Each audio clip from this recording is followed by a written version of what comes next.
7 अक्टूबर 2023 को हमास ने बेहद ही संगठित तरीके से इजराइल को घेर कर अभी तक का सबसे बड़ा और ऐतिहासिक हमला किया था। लेकिन इसके बाद इजरायली सेना गाजा में घुस गई थी और तब से लेकर अब तक इजरायली फौज गाजा के अलग अलग हिस्सों में ताबड़तोड़ हमले कर रही है।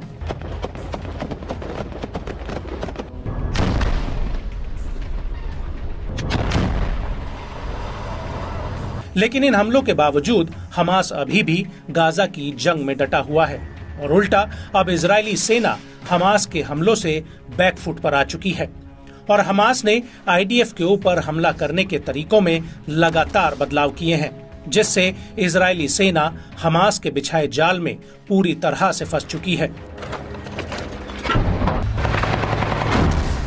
दरअसल हमास आईडीएफ के खिलाफ गोरिल्ला स्टाइल में हमले कर रहा है। हमास के लड़ाके अचानक से आईडीएफ के ऊपर हमला करते हैं और फिर वो कहां गायब हो जाते हैं, इसका पता लगाना आईडीएफ के लिए एक टेढ़ी खीर बना हुआ है।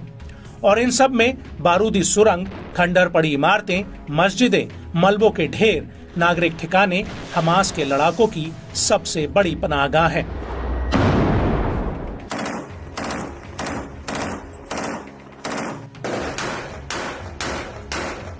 हमास के लड़ाके आम नागरिकों के भेष में इजरायली सेना पर कहर बरपा रहे हैं। ये लड़ाके कई बार इजरायली सैनिकों को धोखे से खंडरों में बुलाते हैं और फिर बूबी ट्रैप से उन बिल्डिंग्स को उड़ा दिया जाता है। लेकिन गौर करने वाली बात यह है कि हमास के लड़ाके इजरायली सेना के ऊपर सामने से आकर हमला नहीं कर रहे हैं, बल्कि वो अपने ठिकानों में छिपकर ही आईडीएफ के ऊपर रॉकेट, मिसाइल और ड्रोन अटैक कर रहे हैं।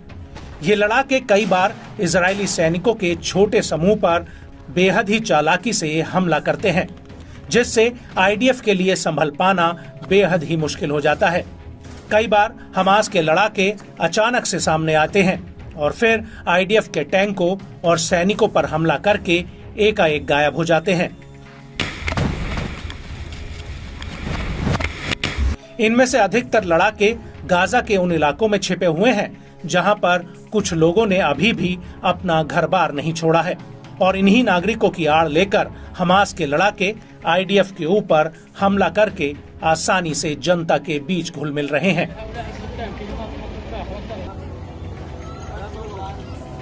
और हमास के सरेंडर नहीं करने की वजह से इसका खामियाजा गाजा के फिलिस्तीनियों को भुगतना पड़ रहा है।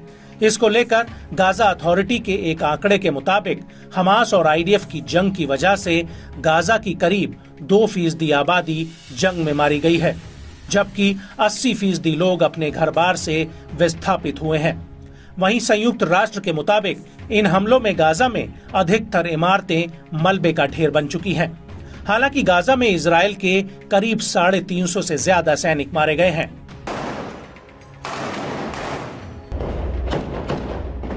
हालांकि इस युद्ध को लेकर इजराइल के ऊपर इंटरनेशनल कोर्ट ऑफ जस्टिस में नरसंहार का मुकदमा भी चल रहा है, जिससे इजराइल की छवि को दुनिया भर में बट्टा लगा है। वहीं मिडिल ईस्ट के कई मुस्लिम देश सीधे सीधे इजराइल के खिलाफ उतर आए हैं और अब एक बार फिर से फिलिस्तीनी देश की मांग की चर्चा दुनिया में जोर पकड़ चुकी है। लेकिन गाजा में हमास की रणनीति काफी हद तक सफल हुई है। इजराइल के हमलों के बावजूद हमास के याह्या सिनवार और कई दिग्गज कमांडर अभी भी ग्राउंड जीरो पर मोर्चा संभाले हुए हैं।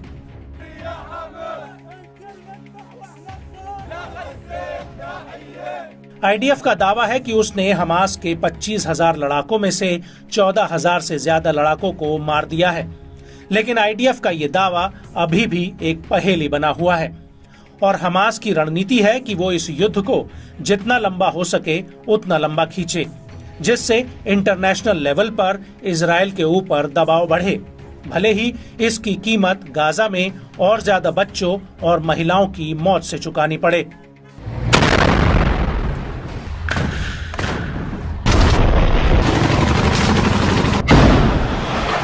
लेकिन बड़ा सवाल उठता है कि जब 8 अक्टूबर 2023 को इजरायली सेना ने गाजा पर जमीनी हमला कर दिया था, तो उस वक्त हमास ने आईडीएफ को रोकने के लिए हमले क्यों नहीं किए? इसको लेकर आईडीएफ के एक जवान का कहना है कि उस दौरान कई ऐसे इलाके थे जहां पर हमास ने बारूद नहीं बिछाया था और हमास के लड़ाके उन इलाकों में जमीन के नीचे बनी सुरंगों में छिपे बैठे रहे और उनकी रणनीति थी कि एक बार आईडीएफ गाजा के भीतरी इलाकों में प्रवेश करेगी तभी उनके ऊपर गोरिल्ला स्टाइल में हमले किए जाएंगे। और हकीकत में हुआ भी कुछ ऐसा ही। गाजा के कई इलाकों में हमास के लड़ाकों ने अचानक से आईडीएफ के टैंकों, सैन्य वाहनों और टुकड़ियों पर एकाएक हमले किए हैं। कई बार तो हमास के लड़ाके आईडीएफ के टैंकों में बारूद लगाकर वहां से रफू चक्कर हो जाते हैं। लेकिन गौर करने वाली बात यह है कि हमास इस पूरी जंग में कम दूरी वाले और सस्ते हथियारों का इस्तेमाल कर रहा है जो उसके लिए टिकाऊ भी है। हमास ने साल 2021 से ही कम रेंज वाले रॉकेट, मिसाइल और गोला बारूद का प्रोडक्शन बढ़ा दिया था और इसका सीधा उद्देश्य था इजराइल के खिलाफ जमीनी हमले के लिए खुद को तैयार करना। और हकीकत में हुआ भी ऐसा।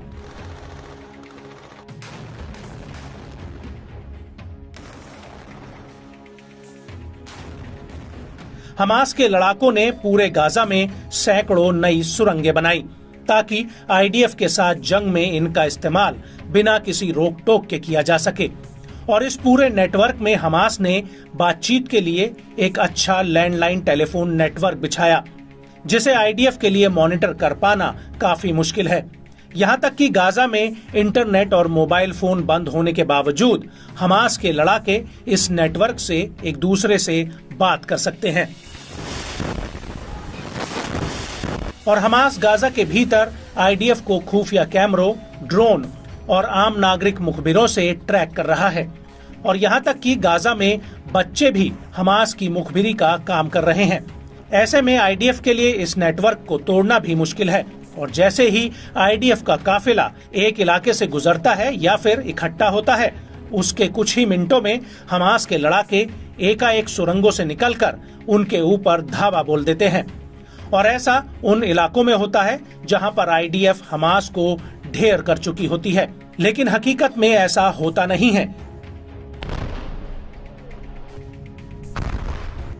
और इन लड़ाकों में एक पहले तो कैमरा पकड़कर वीडियो रिकॉर्ड करता है, जबकि दूसरा हमला करता है और तीसरा बूबी ट्रैप को तैयार करता है ताकि जैसे ही हमास के लड़ाके वापस आएं और उनके पीछे अगर आईडीएफ के जवान आते हैं तो सुरंग में बिछे बारूद यानी बूबी ट्रैप में धमाका किया जा सके।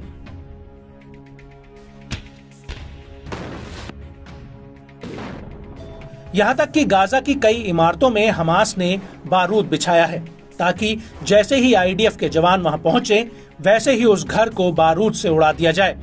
और यही वजह है कि आईडीएफ को गाजा में इतने बड़े पैमाने पर घरों पर हमले करने पड़ रहे हैं और इन्हीं घरों में हमास के लड़ाके हथियार भी छिपा कर रखते हैं। आईडीएफ के कई अधिकारियों ने माना है कि नागरिकों के घरों में हमास के हथियार मिले हैं। यहाँ तक कि बच्चों के कमरों तक में हथियार छिपा कर रखे गए थे। कई घरों में तो नकली दीवारों के पीछे भारी संख्या में गोला बारूद स्टोर किया गया था। और कई बार तो ये लड़ाके सुरंगों से आम निहत्थे नागरिकों के रूप में निकलकर आईडीएफ के सामने से गुजर जाते हैं और इजरायली सेना को इसकी भनक तक नहीं पड़ती। और ये लड़ाके उन जगहों पर आसानी से पहुंच जाते हैं जहां पर दूसरे लड़ाकों ने हथियार इकट्ठा करके रखे होते हैं। इसके अलावा हमास गाजा के भीतर मकानों पर खुफिया मार्किंग भी कर रहा है।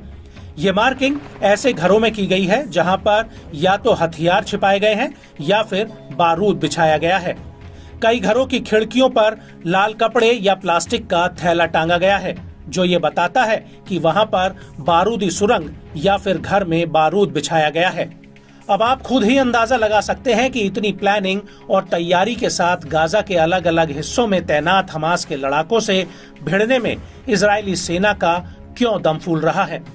और कहीं ना कहीं हमास की इस प्लानिंग के सामने नेतन्याहू की इतनी मजबूत सेना अब असहाय नजर आने लगी है।